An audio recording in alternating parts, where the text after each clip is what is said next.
السلام علیکم ورحمۃ اللہ وبرکاتہ۔ وعلیکم السلام ورحمۃ اللہ وبرکاتہ۔ کیا حال ہے سب کا؟ الحمدللہ۔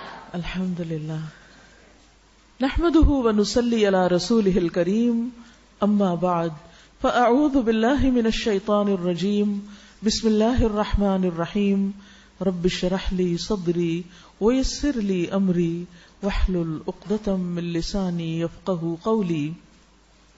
کل کے پارے میں سے کیا یاد ہے؟ انسان جب اللہ کے دیے ہوئے علم پر عمل کرتا ہے تو اس کو ثابت قدمی نصیب ہوتی ہے۔ اگر عمل نہ کرے تو علم آتا ہے اور چلا جاتا ہے، جیسے ایک ہوا کا جھونکا آتا ہے، تھوڑی دیر کے لیے ہم خوش ہوتے ہیں اور اس کے بعد وہ چلا جاتا ہے، ہوا آنا رک جاتی ہے اور ہم پھر پہلے کی حالت میں آ جاتے ہیں۔ ان کو یہ بات بار بار یاد آتی رہی کہ بندہ جب نماز پڑھتا ہے تو اللہ سبحانہ و تعالیٰ سے سرگوشی کرتا ہے، تو وہ دیکھے کہ وہ کیا سرگوشیاں کر رہا ہے، کیا بات کر رہا ہے۔ مال خرچ کرنے میں، اللہ کی راہ میں دینے میں اگر دل میں کوئی بخل آئے، کوئی تنگی آئے، تو اس وقت انسان کیا کرے؟ تسبیح کی کثرت کر دے۔ تسبیح سے دل میں وسعت آتی ہے۔ سورۃ الحجر میں بھی آتا ہے نا کہ وَلَقَدْ نَعْلَمُ أَنَّكَ يَضِيقُ صَدْرُكَ بِمَا يَقُولُونَ، یقیناً ہم جانتے ہیں کہ آپ کا سینہ تنگ ہوتا ہے، دل تنگ ہوتا ہے ان باتوں پر جو لوگ کرتے ہیں، یعنی لوگوں کی باتیں سن کر آپ کے دل میں تنگی آتی ہے، اور ایسا ہوتا ہے، ہم سب کے ساتھ بھی ہوتا ہے۔ تو نبی صلی اللہ علیہ وسلم کو اس کا حل کیا بتایا گیا کہ پھر جب تنگی آئے دل میں تو کیا کریں؟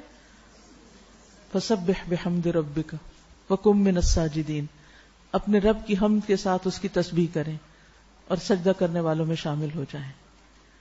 تو اس لیے ہم سب کو بھی جب دلوں میں کوئی تنگی ہو، تکلیف ہو، پریشانی ہو، تو اس وقت پھر تسبیح اور سجدوں سے کام لیں۔ دوسروں کی نعمتوں کو دیکھ کر حسد یا حسرت نہیں کرنی چاہیے، بلکہ اللہ کا فضل مانگنا چاہیے۔ میدان جنگ میں نبی صلی اللہ علیہ وسلم نے جماعت سے نماز پڑھائی۔ عام حالات میں اگر ہمارے مرد گھروں میں بیٹھے رہتے ہیں تو ہم خواتین کا بھی فرض بنتا ہے کہ ان کو پولائٹلی یاد کراتے رہیں کہ اذان ہو گئی ہے۔ احفظ اللہ یحفظک، اگر ہم اللہ سبحانہ وتعالیٰ کے احکامات کی پاسداری کریں گے تو اللہ تعالیٰ ہماری حفاظت فرمائے گا۔ یہ دین دراصل ہماری ہی حفاظت کے لیے۔ سلام پھیلاؤ، سلامت رہو گے۔ اپنی نمازوں کا جائزہ لینے کا موقع ملا کہ کس طرح منافقین کسمساتے ہوئے اٹھتے ہیں تنگی کے مارے اور پھر اللہ کو بہت کم یاد کرتے ہیں۔ اعراض کریں، معاف کریں، درگزر کریں۔ شیطان انسان کو نیکی کے کاموں میں بھی ایکسٹریم کی طرف لے جاتا ہے، جس سے اس کا بیلنس آؤٹ ہو جاتا ہے۔ اعوذ باللہ من الشیطان الرجیم، بسم اللہ الرحمن الرحیم۔ بسم اللہ الرحمن الرحیم۔ الحمد للہ رب العالمین، الرحمن الرحیم، مالک یوم الدین، إياك نعبد وإياك نستعين، اهدنا الصراط المستقيم، صراط الذين أنعمت عليهم غير المغضوب عليهم ولا الضالين۔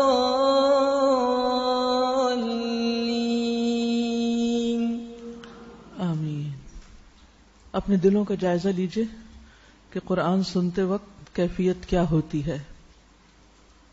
انما المؤمنون الذين اذا ذكر الله وجلت قلوبهم واذا تليت عليهم آياته زادتهم ايمانا وَإِذَا تُلِيَتْ عَلَيْهِمْ آيَاتُهُ زَادَتْهُمْ إِيمَانًا وَعَلَى رَبِّهِمْ يَتَوَكَّلُونَ الَّذِينَ يُقِيمُونَ الصَّلَاةَ وَمِمَّا رَزَقْنَاهُمْ يُنْفِقُونَ أُولَئِكَ هُمُ المؤمنون حقا لهم درجات عند ربهم ومغفرة ورزق كريم۔ آج ہم قرآن مجید کے کچھ حقوق کے بارے میں بات کریں گے کہ قرآن مجید کا ہم پر کیا حق ہے. یاد رکھیے قرآن مجید کے ہم پر 5 حق ہیں: تلاوت کا حق، حفظ کرنے کا حق، تدبر کا حق، عمل کا حق، تبلیغ کا حق. سب سے پہلا حق تلاوت کا حق، کہ ہمیں قرآن مجید کی تلاوت کرنی چاہیے، اور تلاوت کا افضل وقت صبح کا وقت ہے، فجر کے وقت. لیکن اس کے علاوہ بھی دن اور رات میں جب بھی موقع ملے آپ قرآن مجید کی تلاوت کر سکتے ہیں. کتاب کے وارثوں کی علامت قرآن مجید میں بتائی گئی ہے. سورۃ البقرہ 121 میں الذین آتیناہم الکتاب یتلونہ حق تلاوتہ اولئک یؤمنون بہ ومن یکفر بہ فاولئک ھم الخاسرون. وہ لوگ جنہیں ہم نے کتاب دی ہے اس کی تلاوت کرتے ہیں جیسے اس کی تلاوت کا حق ہے، یعنی اس کا حق ادا کرتے ہوئے تلاوت کرتے ہیں. یہ لوگ اس پر ایمان رکھتے ہیں، اور جو کوئی اس کے ساتھ کفر کرے، جو اس کا انکار کرے، تو وہی لوگ نقصان اٹھانے والے ہیں. تو اس سے یہ پتہ چلتا ہے کہ ہمیں نہ صرف یہ کہ قرآن کی تلاوت کرنی چاہیے بلکہ تلاوت کا حق بھی ادا کرنا چاہیے. اور حق ادا کرنے کے لیے ضروری ہے کہ ہم اس کو اچھی طرح سیکھیں کہ حروف کی ادائیگی کیسے ہوگی، الفاظ کیسے پڑھے جائیں گے، وقف کہاں ہوگا، اور پھر اس کو خوبصورت انداز میں بھی پڑھنا. براء ابن عازب رضی اللہ عنہ سے روایت ہے کہ رسول اللہ صلی اللہ علیہ وسلم نے فرمایا: زینوا القرآن باصواتکم، اپنی آوازوں کے ذریعے قرآن کو زینت بخشو. قرآن کو خوبصورت بناؤ اپنی آوازوں کے ذریعے. ہر انسان کو کسی نہ کسی درجے پر گانے کا کچھ شوق ہوتا ہے، ہر شخص کچھ نہ کچھ ضرور گنگناتا ہے. لیکن جب انسان قرآن کی تلاوت سے محظوظ ہونا سیکھ جاتا ہے، قرآن کی اچھی تلاوت خود کرتا ہے یا پھر کسی اچھے قاری کی آواز میں سنتا ہے، تو اس کے بعد کسی میوزک کا بھی شوق نہیں رہتا. اس لیے ہم میں سے ہر ایک کو کوشش کرنی چاہیے کہ جب قرآن پڑھیں تو اچھی سے اچھی آواز میں پڑھیں، صرف منہ کے اندر منون کرتے ہوئے نہیں ہے، چپ کر کے نہیں ہے. کچھ لوگ ہوتے ہیں ہونٹ بھی نہیں ہلتے، پھر انگلی پھیرتے چلے جاتے ہیں. وہ کیا پڑھ رہے ہیں؟ اس کو تلاوت نہیں کہتے. یعنی ٹیکسٹ پہ انگلی پھیرنا تلاوت نہیں ہے. تلاوت منہ سے بول کر پڑھنا ہے، اونچی آواز میں پڑھنا ہے. دل میں پڑھنا بھی تلاوت نہیں ہوتا. ٹھیک ہے. شقیق بن سلمہ کہتے ہیں عبداللہ کے پاس سے کوئی سونے سے مزین مصحف کو لے کر گزرا، یعنی سونے کے پانی سے لکھا ہوا تھا اور بہت خوبصورت اس کو سجایا گیا تھا. تو انہوں نے کہا مصحف کو سب سے بہتر جس چیز سے مزین کیا جا سکتا ہے وہ حق کے ساتھ اس کی تلاوت کرنا ہے. یعنی اگر تم سونے کے پانی سے بھی لکھ کے رکھ لو تو اس کا حق ادا نہیں ہوگا جب تک تم اس کو اچھی طرح پڑھو گے نہیں، اس کا حق ادا کرتے ہوئے. اور آپ سب جانتے ہیں کہ تلاوت کا فائدہ اور اجر و ثواب کتنا ہے. ایک حرف پڑھنے پر 10 نیکیاں، ہر حرف پر نیکی ہے اور ہر نیکی 10 گنا. الف لام میم 3 حروف ہیں اور ان پر 30 نیکیاں. پھر اسی طرح یہ ہے کہ تلاوت صرف دن کے وقت نہیں ہونی چاہیے، رات کے بھی کچھ حصے میں تلاوت ضرور کریں. اور رات کو خاص طور پر کن صورتوں کی تلاوت؟ سورۃ ملک، سورۃ السجدہ. اب دیکھیے کہ اگر آپ اس سورت کو یاد کر لیں، سورۃ الملک کو، تو آپ بستر میں لیٹ کر بھی اس کو پڑھ سکتے ہیں، زبانی بھی پڑھ سکتے ہیں، نماز میں بھی پڑھ سکتے ہیں. کوئی ضروری نہیں کہ صرف ہم بیٹھ کے مصحف کھول کر ہی پڑھیں. بعض اوقات ایسا بھی ہوتا ہے کہ انسان تھکا ہوا ہوتا ہے، بیٹھ نہیں سکتا، تو آپ سونے سے پہلے کسی وقت بھی پڑھ لیں. تو دن رات تلاوت کرنے والا انسان قابل رشک انسان ہے. رسول اللہ صلی اللہ علیہ وسلم نے فرمایا رشک تو صرف 2 آدمیوں پہ کیا جا سکتا ہے. ایک وہ آدمی جسے اللہ نے قرآن کا علم دیا اور وہ اسے دن رات پڑھتا رہتا ہے، حتیٰ کہ اس کا پڑوسی اسے سنتا ہے تو کہتا ہے کاش مجھے بھی وہ دیا جاتا جو اس کو ملا ہے، تو میں بھی اس کی طرح عمل کرتا، یعنی میں بھی پھر دن رات پڑھتا. پڑھنا مشکل کب لگتا ہے؟ کیوں مشکل لگتا ہے؟ جب ہمیں پڑھنے میں روانی نہیں ہوتی، ہماری زبان پر وہ بھاری ہوتا ہے. تو یہ روانی کب آتی ہے؟ بار بار پڑھنے سے، پڑھتے رہنے سے. پڑھتے رہیے آسانی ہو جائے گی. دوسرا وہ شخص جسے اللہ نے مال دیا اور وہ اسے حق کی بالادستی کے لیے خرچ کرتا ہے، یعنی حق کو اونچا کرنے کے لیے، حتیٰ کہ اسے دیکھ کر دوسرا شخص کہتا ہے کاش مجھے بھی مال دیا جاتا جیسے اس شخص کو دیا گیا تو میں بھی اسی کی طرح کا عمل کرتا، میں بھی اپنے مال کو خیر اور بھلائی کے کاموں میں خرچ کرتا اور ایسے ہی اجر پاتا. مسلم کی حدیث ہے، مومن کے قرآن مجید پڑھنے کی مثال ترنج کی طرح ہے. ترنج جیسے اورنج ہوتا ہے اسی قسم کا، یعنی سٹرس فروٹ ہے کہ اس کی خوشبو پاکیزہ اور ذائقہ خوشگوار ہے. اور قرآن مجید نہ پڑھنے والے مومن کی مثال کھجور کی طرح ہے جس میں خوشبو نہیں لیکن ذائقہ میٹھا ہے، یعنی ایمان تو بہرحال ہے.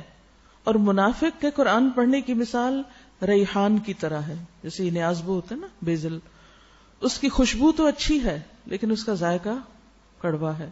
اور منافق کے قرآن نہ پڑھنے کی مثال حنظلہ کی طرح ہے جس میں خوشبو نہیں اور ذائقہ بھی کڑوا ہے، نہ خوشبو نہ ذائقہ. تو سب سے بہترین مومن کون ہے؟ جو قرآن پڑھتا ہے. پھر اسی طرح قرآن کی تلاوت باقی اذکار سے افضل ہے، سوائے ان اوقات کے جو اذکار کے لیے خاص ہیں، جیسے نماز کے بعد کے اذکار ہیں یا صبح شام کے اذکار ہیں. تو ذکر کی جو باقی قسمیں ہیں ان سے زیادہ افضل ہے انسان قرآن کی تلاوت کرے. رسول اللہ صلی اللہ علیہ وسلم نے فرمایا، صحیح مسلم کی حدیث ہے، کیا تم میں سے کوئی شخص یہ پسند کرتا ہے کہ جب وہ باہر سے اپنے گھر واپس آئے تو اس کے گھر میں 3 بڑی بڑی موٹی حاملہ اونٹنیاں ہوں؟ ہم نے عرض کی جی ہاں. آپ نے فرمایا پس 3 آیات جنہیں تم میں سے کوئی شخص اپنی نماز میں پڑھتا ہے، 3 آیات جو تم میں سے کوئی شخص اپنی نماز میں پڑھتا ہے وہ اس کے لیے 3 بھاری بھرکم موٹی تازی حاملہ اونٹنیوں سے زیادہ بہتر ہے. اتنی بڑی کمائی ہے. اصل میں ہم فرض نماز کو کچھ بہت اہمیت نہیں دیتے کیونکہ ہر روز پڑھتے رہتے ہیں نا، تو بس وہ ایک روٹین کی بات بن جاتی. ہم کہتے ہیں it's not a big deal, کچھ اور کریں تو شاید اس کا ثواب زیادہ ہو. حالانکہ فرض نماز کا اہتمام، اس کو صحیح طور پر ادا کرنا، اس کے لیے پاکیزگی اور طہارت اور وقت کی پابندی کا لحاظ رکھنا اور اس میں اچھے سے قرات کرنا، یہ زیادہ افضل ہے، زیادہ بہتر ہے بنسبت کسی اور کام کے. اور اس میں آپ دیکھیے کہ بہت سے لوگ رمضان میں ظہر اور عصر کے وقت سوئے رہتے ہیں، ان کو دیر کر کے پڑھتے ہیں، اور پھر بعض اوقات مرد حضرات جماعت میں بھی شریک نہیں ہوتے لیکن رات کو تراویح کے لیے ضرور جاتے ہیں. حالانکہ یہ ظہر اور عصر پڑھنا پوری رات کے قیام سے افضل ہے. یاد رکھیے، پوری رات کوئی کھڑا رہے تو اتنا اجر نہیں پا سکتا جتنا وہ اپنے وقت پر صحیح طور پر پڑھی ہوئی نماز سے پاتا ہے. فرض ہے. سب سے زیادہ انسان جس سے اللہ کا قرب پاتا ہے وہ فرض نماز ہے. تو اس لیے فرض نماز کا اہتمام بھی ہو اور اس میں قرآن مجید پڑھنے کا اہتمام بھی ہو. لیکن قرآن مجید کیسے پڑھ سکیں گے آپ اس میں جب آپ کچھ حصہ حفظ کریں گے؟ نبی صلی اللہ علیہ وسلم نے فرمایا، جس آدمی نے رات میں 10 آیات تلاوت کی اس کے لیے اجر کا ڈھیر لکھا جاتا ہے، اور یہ ڈھیر دنیا و ما فیہا سے بہتر ہے. اور پھر جب قیامت کا دن ہوگا تو تمہارا رب عز و جل فرمائے گا، پڑھتا جا اور ہر آیت کے بدلے میں 1 درجہ چڑھتا جا، یہاں تک کہ جو سب سے آخری آیت اس کو یاد ہوگی اس تک پہنچ جائے گا. تب تیرا رب عز و جل بندے سے فرمائے گا، مٹھی بھرو. وہ بندہ اپنے ہاتھ کے اشارے سے کہے گا، اے رب تو جانتا ہے کہ کیا بھروں. تو وہ فرمائے گا، ایک ہاتھ میں ہمیشگی اور دوسرے میں نعمتیں بھر لو، یعنی جو چاہتے ہو لے لو. تو یہ سب قرآن مجید کے پڑھنے کی برکتیں ہیں. تو دن اور رات دونوں میں قرآن مجید پڑھنے کا اہتمام کیجیے، اور اس کے ساتھ ساتھ نمازوں میں، اور پھر جب موقع ملے. ہم میں سارے کے پاس چھوٹا مصحف ہونا چاہیے، اور اگر وہ نہیں تو الحمدللہ اللہ کا بہت شکر ہے کہ اب ہر ایک کے موبائل میں قرآن مجید موجود ہے. جہاں کہیں موقع ملے، وضو ہے یا نہیں، کھولیے اور پڑھ لیجئے، جو یاد کیا وہ اس کو دہرا لیجئے. اللہ سبحانہ وتعالی ہمیں اس کی توفیق عطا فرمائے. چلیے ہم اپنا پارہ شروع کرتے ہیں. لا يحب الله الجهر بالسوء من القول إلا من ظلم وكان الله سميعا عليما. إن تبدوا خيرا أو تخفوه أو تعفوا عن سوء فإن الله كان عفوا قديرا. إن الذين يكفرون بالله ورسله ويريدون أن يفرقوا بين الله ورسله ويقولون نؤمن ببعض ونكفر ببعض ويريدون أن يتخذوا بين ذلك سبيلا أولئك هم الكافرون حقا وأعتدنا للكافرين عذابا مهينا. والذين آمنوا بالله ورسله ولم يفرقوا بين أحد منهم أولئك سوف يؤتيهم أجورهم وكان الله غفورا رحيما. چھٹا پارہ. شروع کرتی ہوں اللہ کے نام سے جو بے انتہا مہربان نہایت رحم فرمانے والا ہے.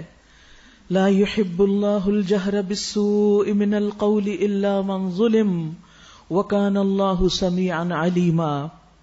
اللہ اس کو پسند نہیں کرتا کہ آدمی بدگوئی پر زبان کھولے، اپنی زبان پر بری بات لائے. اللہ کو یہ پسند نہیں، الا یہ کہ کسی پر ظلم کیا گیا ہو، اور اللہ سب کچھ سننے اور جاننے والا ہے. انسان کے منہ سے جو بھی بات نکلتی ہے یا وہ اس کے حق میں حجت بنتی ہے یا وہ اس کے خلاف حجت بن جاتی ہے، یا وہ اس کو فائدہ دیتی ہے یا وہ اس کے نقصان میں اضافہ کرتی ہے. اس لیے انسان ہمیشہ سوچ سمجھ کر بولے، اور خاص طور پر غصے کی حالت میں، ناراضگی کے عالم میں، کسی سے کوئی شکایت ہو تو اس موقع پر، کیونکہ اللہ سبحانہ وتعالیٰ کو یہ بات پسند نہیں کہ کوئی شخص کسی کے اندر برائی دیکھے اور وہ اس کا چرچا شروع کر دے، کسی کی غیبت کرنے لگے، کسی کو گالی دے، یا کسی پر کوئی الزام تراشی کرے، یا کسی کو بد دعائیں دینے لگے. کیونکہ انسان اگر کسی کو کوئی بد دعا دیتا ہے اور وہ اس کا مستحق نہیں تو وہ بد دعا واپس پلٹ کر دینے والے پہ پڑتی ہے. یعنی بعض لوگ بہت بے دریغ دوسروں کو بد دعائیں دینے لگتے ہیں، یہ سمجھتے ہوئے کہ ہم حق پر ہیں اور دوسرا ہی غلط ہے، لیکن یہ بھی تو احتمال ہے کہ آپ خود ہی غلط ہوں. تو وہ بد دعا جو آپ کسی کو دے رہے ہیں وہ آپ پر ہی نہ آ پڑے، اس کا وبال آپ ہی کو نہ بھگتنا پڑے. تو اس لیے بہت ضروری ہے کہ انسان بری بات کرتے ہوئے بارہا سوچے. پھر اسی طرح اگر اس پر ظلم کیا گیا ہے تو انصاف والی شریعت ہے ہمارے دین میں انصاف ہے کہ ہاں اگر کوئی شخص مظلوم ہے، واقعی مظلوم ہے اور اس کے ساتھ بہت زیادتی کی گئی ہے، تو ایسی صورت میں انسان اپنے اوپر ہونے والے ظلم کی داستان دوسرے کو سنا کر انصاف لے سکتا ہے، اس ظلم کو دور کر سکتا ہے، یا اس ظلم کو دور کرنے کے لیے دوسرے سے مدد لے سکتا ہے. لیکن مظلوم کو بھی سوچ سمجھ کر بات کرنی چاہیے، کیونکہ بعض اوقات وہ اتنی بات نہیں کرتا جتنی بات ہوتی ہے، اس میں مبالغہ آرائی کر دیتا ہے، اور اس طرح وہ خود ظالم بن جاتا ہے، یا جھوٹ بولنے لگتا ہے، یا کسی پر بہتان لگا دیتا ہے. تو ایسی صورت میں انسان پھر خود نقصان اٹھاتا ہے اور اللہ سبحانہ وتعالیٰ کا ناپسندیدہ بن جاتا ہے. ہاں اگر واقعی ظلم ہوا ہے اور اتنی ہی بات انسان کر رہا ہے جتنی اسے پیش آئی ہے تو اس کی اجازت شریعت میں دی گئی ہے. اور اس کی حکمت کیا ہے، کیوں یہ اجازت دی گئی کہ انسان ایسے موقع پر اپنا غصہ ٹھنڈا کر لے تاکہ وہ اس سے اگلے سٹیپ پر نہ جائے، کسی کے خلاف کوئی اسلحہ نہ اٹھا لے، کسی کو قتل نہ کر دے، کسی کو ہاتھوں سے نہ مارنا شروع کر دے، یا پھر وہ لڑائی فساد دنگے میں وہ سب کچھ نہ بدل جائے. کیونکہ آپ نے دیکھا ہوگا کہ بعض اوقات لوگ غصے کے موقع پر، ناراضگی کے موقع پر صرف زبان نہیں، ہاتھ بھی استعمال کرتے ہیں، اور ہاتھوں کے علاوہ اگر ان کے پاس کوئی اسلحہ وغیرہ تو وہ بھی چلا دیتے ہیں، اور بہت سے قتل و غارت اسی وجہ سے ہو جاتے ہیں. یعنی اچانک کسی نے غصہ دلایا، پہلے سے کوئی نیت، ارادہ، کوئی پلان پروگرام نہیں تھا، لیکن اچانک ہی کسی کی بات انتہائی بری لگ گئی اور اتنا شدید غصہ آیا کہ پھر حدیں پار کر گیا انسان. تو ایسی صورت میں انسان کو اگر وہ صاحب حق ہے تو بات کرنے کی اجازت ہے. ابو ہریرہ رضی اللہ عنہ سے مروی ہے کہ ایک شخص نبی صلی اللہ علیہ وسلم سے اپنے قرض کا تقاضا کرنے آیا اور سخت گفتگو کرنے لگا. صحابہ کو بڑا غصہ آیا اور وہ اس کی طرف بڑھے، لیکن رسول اللہ صلی اللہ علیہ وسلم نے فرمایا اسے چھوڑ دو، کیونکہ یہ صاحب حق ہے، اس کا حق ہے. پھر آپ نے فرمایا اس کے قرض والے جانور کی عمر کا ایک جانور اسے دے دو، یعنی تم لوگ اس کا قرضہ چکا دو. صحابہ نے عرض کیا یا رسول اللہ، اس سے زیادہ عمر کا جانور تو موجود ہے، لیکن اس عمر کا نہیں جتنا اس کا حق بنتا ہے. آپ نے فرمایا وہ زیادہ ہی اس کو دے دو، کیونکہ سب سے اچھا آدمی وہ ہے جو دوسروں کا حق پوری طرح ادا کرے، یعنی حق میں کمی نہ کرے. زیادہ دینے کی گنجائش ہے تو زیادہ دے دے، کیونکہ زیادہ دینا احسان کرنا ہے، اور محسنین اللہ کے محبوب ہیں، اللہ تعالیٰ ان سے بہت محبت کرتا ہے. وَكَانَ اللَّهُ سَمِيعًا عَلِيمًا، اور اللہ خوب سننے والا ہے، خوب جاننے والا ہے. وہ مظلوم کی بات بھی سن رہا ہے، اور اسی طرح ظالم نے جو کچھ کیا وہ بھی جانتا ہے، دونوں طرف کو جانتا ہے، لہذا وہ پورا پورا انصاف کرے گا. ان تبدوا خیرا او تخفوه او تعفوا عن سوء فان اللہ کان عفوا قدیرا. مظلوم ہونے کی صورت میں اگرچہ انسان کو بدگوئی کا حق حاصل ہے، لیکن اگر تم ظاہر و باطن میں بھلائی ہی کیے جاؤ، یعنی اپنے حق کو چھوڑ دو پھر بھی بھلی بات زبان سے نکالو. مثلا اگر آپ کو کسی نے کچھ کہہ دیا تو آپ اس کو جواب میں کہتے ہیں اللہ تمہیں ہدایت دے، اللہ تمہیں سمجھ دے، اللہ ہم سب کو معاف کر دے، یعنی کوئی اچھا جملہ بول دیتے ہیں. یا کم از کم برائی سے درگزر کرو، یعنی خاموشی اختیار کر لو. تو اللہ کی صفت بھی یہی ہے کہ وہ بڑا معاف کرنے والا ہے، حالانکہ سزا دینے پر پوری قدرت رکھتا ہے لیکن وہ معاف کر دیتا ہے. تو زیادہ پسندیدہ اور اعلیٰ درجہ کیا ہے کہ اپنا حق واپس لے لے انسان، اور بری بات کے جواب میں یا تو اچھی بات کرے یا پھر خاموشی اختیار کر لے. اور جو شخص اللہ کی رضا کے لیے درگزر کرتا ہے، اللہ سبحانہ و تعالیٰ سے جزا پانے کے لیے درگزر کرتا ہے اور احسان کرتا ہے، اللہ سبحانہ و تعالیٰ بھی اس پر احسان فرمائیں گے، اسے اللہ کی محبت حاصل ہوگی. حضرت علی رضی اللہ عنہ سے مروی ہے کہ ہم نے رسول اللہ صلی اللہ علیہ وسلم کی تلوار کے دستے میں یہ لکھا ہوا پایا، یعنی آپ کی تلوار کا جو ہینڈل تھا اس پر لکھا ہوا تھا جو تم پر ظلم کرے اس سے درگزر کرو، رشتہ توڑنے والے سے رشتہ جوڑو، جو تمہارے ساتھ برا کرے اس کے ساتھ احسان کرو، اور حق بات کرو اگرچہ اپنے ہی خلاف کیوں نہ ہو. یعنی اگر آپ سے کسی کے ساتھ زیادتی ہو گئی اور پھر آپ کو احساس ہو گیا کہ آپ کی زیادتی تھی تو سوری کرنے میں دیر نہیں کرنی چاہیے، معافی مانگ لینی چاہیے. کیونکہ انسان کا غصہ تھوڑی دیر کے بعد ٹھنڈا ہونے لگتا ہے، پھر سوچتا ہے اتنی بڑی بھی کیا بات تھی جس کو میں نے اتنا بڑا ایشو بنا لیا. یعنی اس پر پھر لمبی ناراضگیاں نہیں مومن پالتا، جلد اس کیفیت سے باہر آتا ہے. اور جو درگزر نہیں کرتا اس سے درگزر نہیں کیا جاتا. یعنی اگر آپ کسی سے درگزر نہیں کر سکتے، اس کو معاف نہیں کر سکتے، اس کو ایکسکیوز نہیں کر سکتے، تو پھر آپ خود بھی تیار رہیے، کیونکہ ہیں تو آپ بھی انسان نا، کسی نہ کسی وقت تو پھسلیں گے، کسی نہ کسی وقت تو آپ سے بھی کوئی ایسی حرکت ہو ہی جائے گی، تو پھر کیا ہوگا؟ عمر رضی اللہ عنہ کہتے ہیں کہ جو شخص رحم نہیں کرتا اس پر رحم نہیں کیا جاتا، جو معاف نہیں کرتا اسے معافی نہیں ملتی، جو درگزر نہیں کرتا اس سے بھی درگزر نہیں کیا جاتا، اور جو کسی سے توبہ یعنی سوری قبول نہیں کرتا اس کی بھی توبہ قبول نہیں کی جاتی، جو خود گناہ سے نہیں بچتا اسے بچایا بھی نہیں جاتا. تو ہر شخص کو گناہ سے خود بچنے کی کوشش کرنی چاہیے.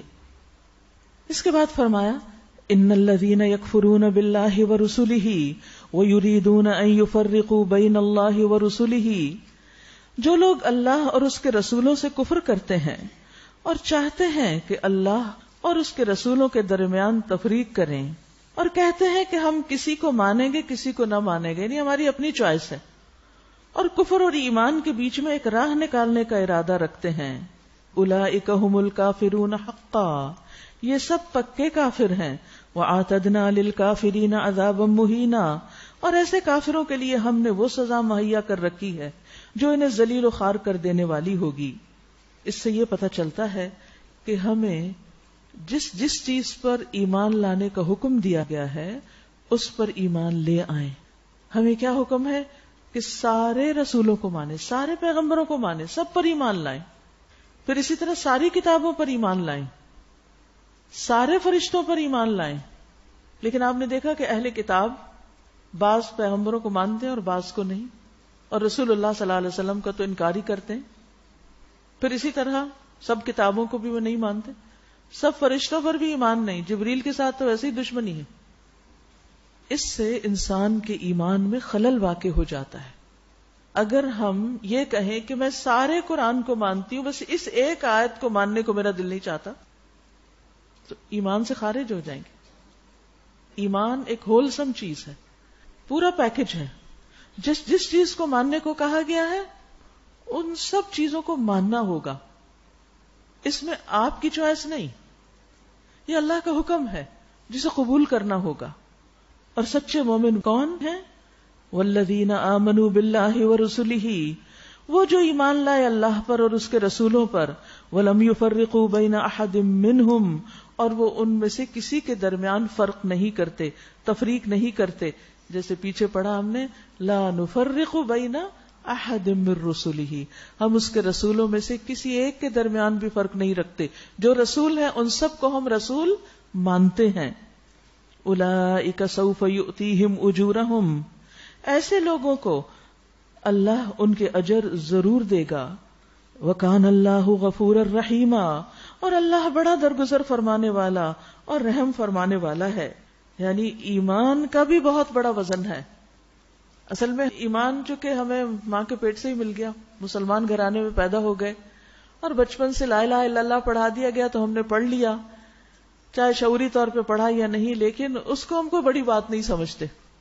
ایمان کی قدر و قیمت اس سے پوچھئے جس کو بڑی مشکلوں کے بعد ملا ہو، اور اس کو حاصل کرنے کے بعد بھی، ایمان لانے کے بعد بھی طرح طرح کی مشکلات آئی ہوں۔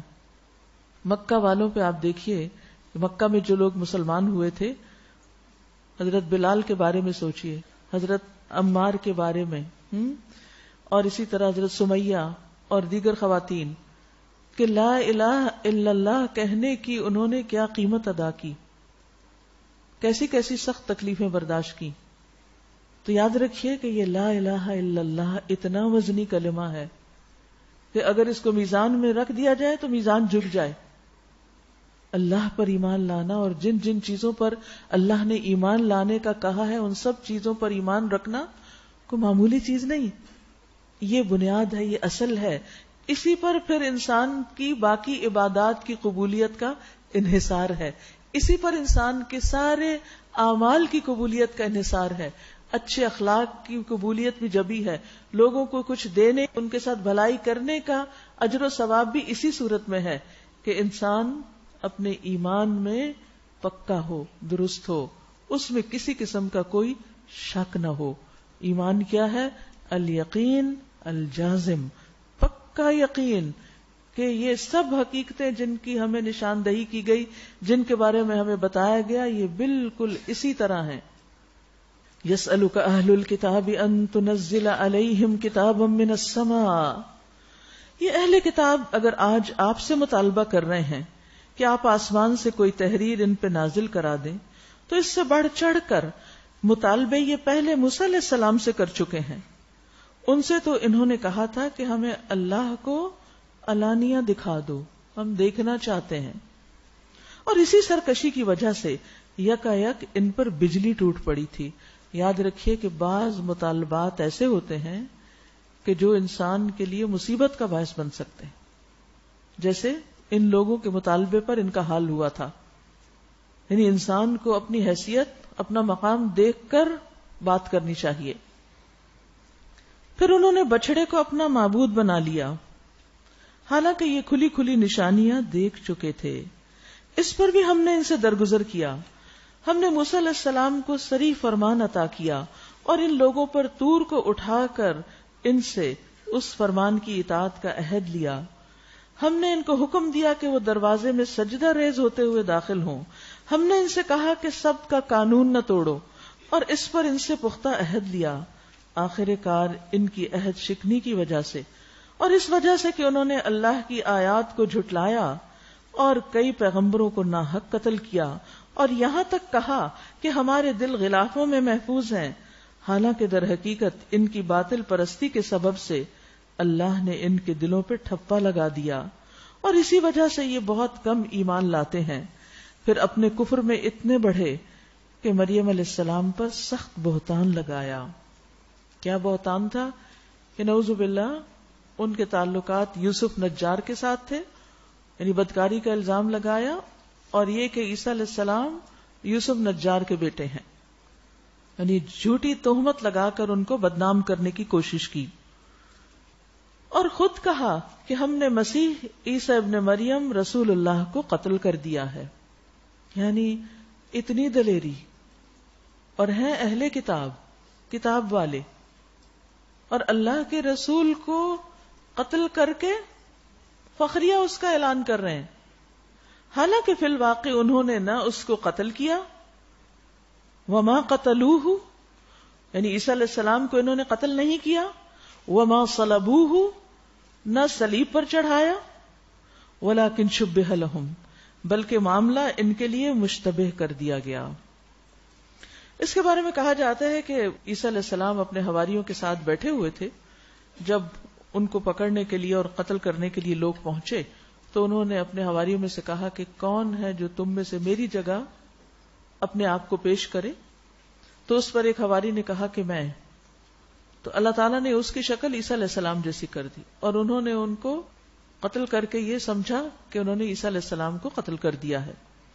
ولیکن شبہ لہم، اور جن لوگوں نے اس کے بارے میں اختلاف کیا ہے وہ بھی دراصل شک میں مبتلا ہیں، یعنی مختلف طرح کے بیانات ہیں. کوئی کہہ رہے تھے کہ وہ مسیح نہیں تھے جو صلیب پہ چڑھائے گئے، کوئی کہہ رہے تھے کہ صلیب پر تو چڑھائے گئے لیکن وہاں نہیں فوت ہوئے، وہ جب نیچے اتارے گئے جب بھی ان کے اندر جان تھی. کسی نے کہا کہ انہوں نے صلیب پر وفات پائی، پھر وہ جی اٹھے اور کم از کم 10 مرتبہ اپنے مختلف حواریوں سے ملے اور ان سے باتیں کی. یعنی ان کے اپنے بیانات بھی بہت متفرق ہیں. تو فرمایا اس معاملے میں ان کے پاس کوئی علم نہیں، محض گمان کی پیروی کر رہے ہیں.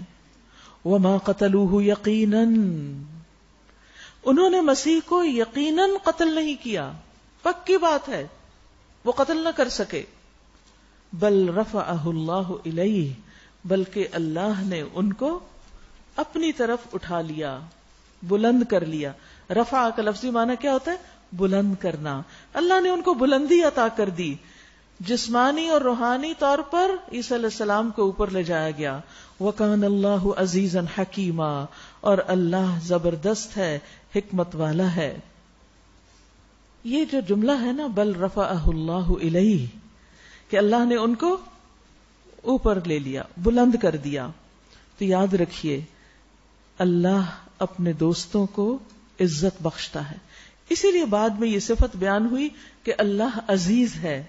وہ عزیز ہے اور اس کے عزیز ہونے کی وجہ سے اس پر یہ حق بنتا ہے کہ وہ اپنے دوستوں کو بھی عزت عطا کرے اور ان کی سرپرستی فرمائے، ان کی حفاظت کرے. اور یاد رکھیے جس کا سرپرست اللہ ہو جائے، جس کی مدد اللہ کرے، جس کا ساتھ اللہ دے، پھر اس کو کوئی بھی نقصان نہیں دے سکتا. حضرت ابن عباس کو بھی نبی صلی اللہ علیہ وسلم نے یہ فرمایا تھا نا کہ یاد رکھو ساری دنیا بھی مل کر تمہیں کوئی نقصان دینا چاہے کوئی نقصان نہیں دے سکتا. اس لیے کسی کی باتوں سے دل چھوٹا نہ کیا کرے. بعض اوقات ایسا ہوتا ہے نا کہ کوئی شخص بلا وجہ آپ پہ تنقید شروع کر دیتا ہے، کبھی آپ پہ جھوٹے الزام لگانا شروع کر دیتا ہے، آپ کو طرح طرح سے بدنام کرنے کی کوشش کرتا ہے. ایسے میں بھی ٹھنڈے رہیے، اطمینان سے رہیے. اور اپنا معاملہ اللہ سے درست کیجئے، رجوع اللہ کی طرف کیجئے کہ مجھے اللہ کا ساتھ مل جائے. اور جب اللہ کو آپ یاد کریں گے تو کیا ہوگا؟ فاذکرونی اذکرکم واشکروا لی ولا تکفرون. اللہ کا شکر ادا کریں گے تو اللہ نعمتوں میں اضافہ کرے گا. اب اللہ کی طرف سے مدد آئے گی، اور جس کے پاس اللہ کی مدد ہو پھر وہ ناکام نہیں ہو سکتا. ہمارا حال کیا ہوتا ہے؟ ہمیں کسی انسان کی طرف سے کوئی دشمنی ہو، کوئی ہمارے خلاف کچھ لکھ دے، کچھ بول دے، کسی طرح ہمیں ستائے، تو ہم جواباً اسی طرح یا اس سے بھی زیادہ بد اخلاقی کا مظاہرہ کرتے ہیں، اور ہم سمجھتے ہیں ہم خود ہی اس کو کافی ہو جائیں گے، لیکن ہم خود نہیں کافی ہو سکتے. ہمیں دیکھنا یہ چاہیے کہ یہ سچویشن پیش کیوں آئی، اس کی حقیقت کیا ہے، اس میں سچائی کیا ہے. جو بھی شخص میرے بارے میں کچھ کہہ رہا ہے، اگر وہ صحیح کہہ رہا ہے تو مجھے اپنی اصلاح کرنی چاہیے، توبہ کرنی چاہیے، اور اگر وہ غلط بیانی کر رہا ہے تو مجھے معاملہ اللہ پہ چھوڑ دینا چاہیے، اللہ کو پکارنا چاہیے، اللہ سے مدد لینی چاہیے، جیسے حضرت عائشہ نے کیا تھا. پھر کیا ہوا؟ قرآن مجید میں ان کے حق میں وہ آیات اتری جو قیامت تک پڑھی جائیں گی. اللہ نے ان کا دفاع کیا. حضرت عائشہ کہتی ہیں کہ رسول اللہ صلی اللہ علیہ وسلم نے فرمایا 3 چیزیں ایسی ہیں جن پر میں قسم کھا سکتا ہوں. نمبر 1 یہ کہ اللہ عز و جل اس شخص کو جس کا اسلام میں کوئی حصہ ہو اس کی طرح نہیں کرے گا جس کا کوئی حصہ نہ ہو. اور اسلام کا حصہ 3 چیزیں ہیں: نماز، روزہ، زکوٰۃ. یعنی جو شخص ان فرائض کی پابندی کرتا ہے قیامت کے دن اس کا مقام کچھ اور ہوگا بنسبت اس کے کہ جو ان کی پابندی نہیں کرتا. 2 الگ الگ قسم کے لوگ ہیں یہ. دوسری بات یہ کہ اللہ عز و جل دنیا میں جس بندے کا سرپرست بن جائے قیامت کے دن اسے وہ کسی اور کے حوالے نہیں کرے گا. اللہ کی یہ دوستی دنیا میں بھی اور آخرت میں بھی قائم رہے گی. نمبر 3 یہ کہ جو شخص کسی قوم سے محبت رکھتا ہے اللہ تعالیٰ اسے انہی میں گن لیتا ہے، انہی کے ساتھ شامل کر دیتا ہے. اور آپ نے فرمایا ایک چوتھی بات بھی ہے جس پر اگر میں قسم اٹھا لوں تو مجھے امید ہے کہ میری قسم نہیں ٹوٹے گی. وہ یہ کہ اللہ عز و جل جس بندے کی دنیا میں پردہ پوشی کر دیتا ہے، یعنی اس کا عیب چھپا دیتا ہے، قیامت کے دن بھی اللہ اس کا عیب چھپا دے گا.